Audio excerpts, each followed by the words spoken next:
Un soleil timide se lève sur les montagnes bleutées du Canada. Sa lumière douce se pose sur les lacs miroirs où le vent trace des rides imperceptibles sur l'eau. Mia et Léo, deux amis inséparables, sont déjà devant la porte de leur école.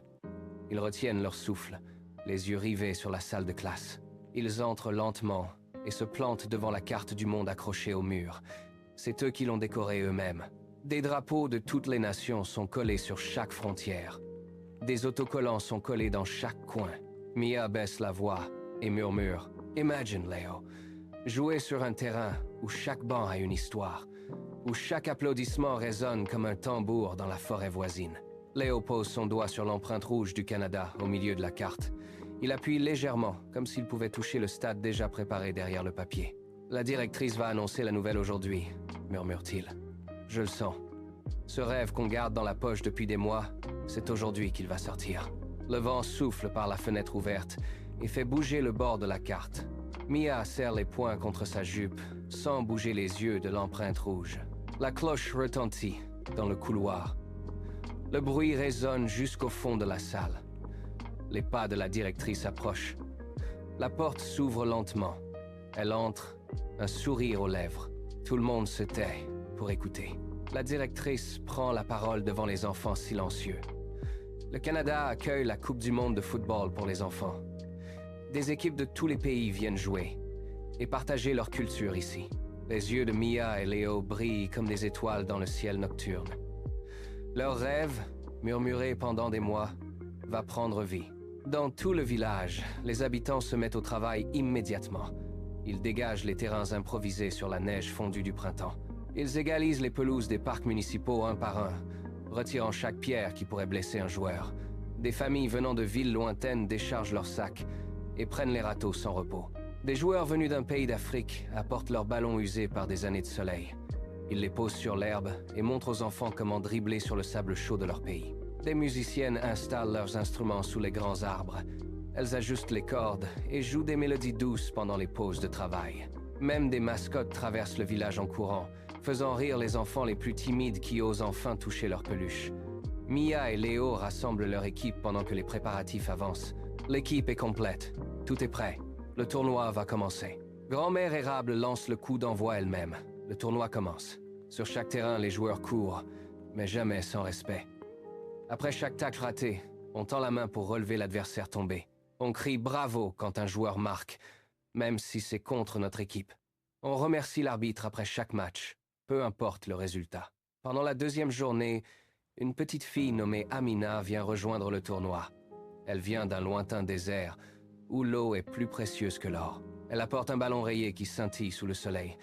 Elle s'assied sur le banc au bord du terrain et regarde les joueurs courir sans bouger. Mia s'approche d'elle et lui tend une bouteille d'eau fraîche. « Tu veux jouer avec nous ?» demande-t-elle. Amina lève la tête et sourit. Le football, c'est un langage qui parle à tout le monde. Quand on joue ensemble, on peut écrire des histoires qui ne se finissent jamais.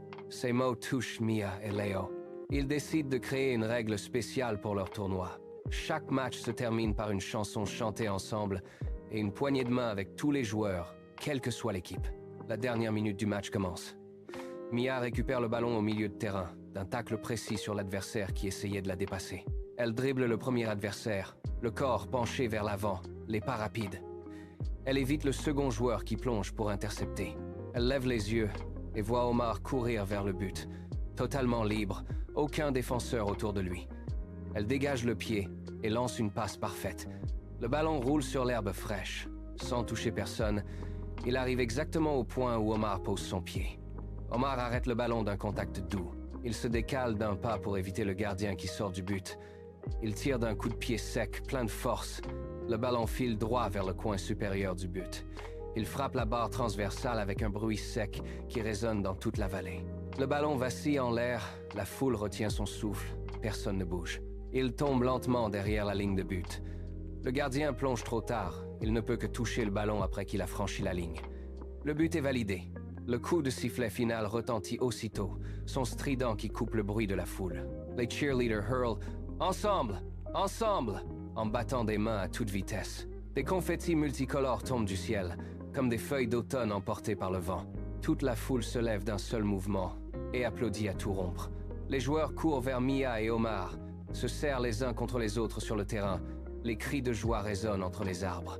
La victoire est belle, mais ce qui reste gravé dans tous les cœurs, ce n'est pas le nom de l'équipe gagnante. C'est l'amitié, le partage et le respect qui ont rempli chaque journée du tournoi. Grand-mère Érable prend la parole devant la foule rassemblée. Sa voix est douce, mais elle porte loin dans la vallée. Peu importe le résultat, ce tournoi a montré que le football peut rassembler le monde dans un même sourire, peu importe d'où l'on vient. Tout le monde applaudit à tout rompre. Pour célébrer, une grande fête est organisée dans une prairie au bord d'un grand lac bleu. Quand le soleil se couche derrière les montagnes et que les premières étoiles apparaissent dans le ciel, Mia et Léo s'assoient sur un roc au bord du lac. Ils regardent les reflets des étoiles qui dansent sur l'eau calme. Ils écoutent les rires des autres enfants qui flottent derrière eux. « On se retrouvera pour la prochaine fois ?» demande Léo. Mia sourit et serre la main de son ami. « Oui, peut être une autre Coupe du Monde.